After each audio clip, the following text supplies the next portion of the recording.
Guys, gusto ko lang i-share sa inyo itong nabili kong hagdanan sa Shopee. So ito yung mare-recommend ko sa inyo hagdanan para sa mga nagtatrabaho tulad ko sa field. Yung trabaho ay sa field, tapos madalas umakyat ng mga matataas.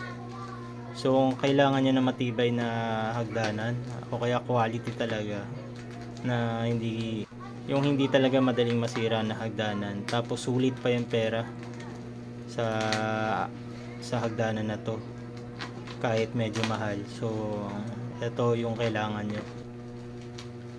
Bali ito, nabili ko to sa Shopee sa halagang 3,100 something, ganun. Hindi, nakalimutan ko na kung ano yung eksaktong price pero ganun lang yun, 3,100 something.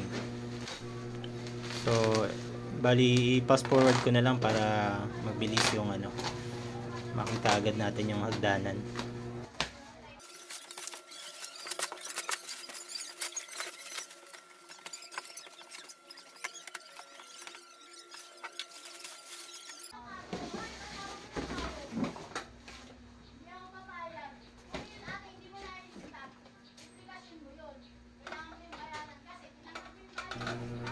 So yan, nailabas na natin yung hagdanan. So kung titingnan nyo siya, talagang quality.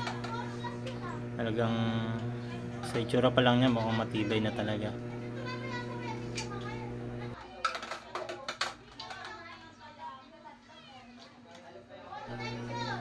Saka ayun nga, kasi kailangan ko talaga sa trabaho ng hagdanan.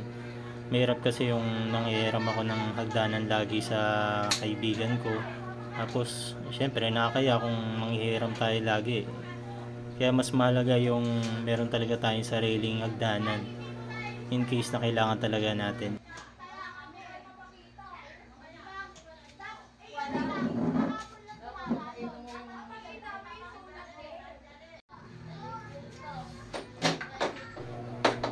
Yan, bali dito, ayan, ikakabit ko yung paa niya. So kapag binili niya to, dadating sa inyo yung ladder na ganyan, hindi pa nakakabit yung paa niya. So kayo na lang ang magkakabit. Bali dito, i-fast forward ko na lang ulit kasi medyo nahirapan ako sa pagkakabit. Masyadong masikip yung paglalagyan ng paa.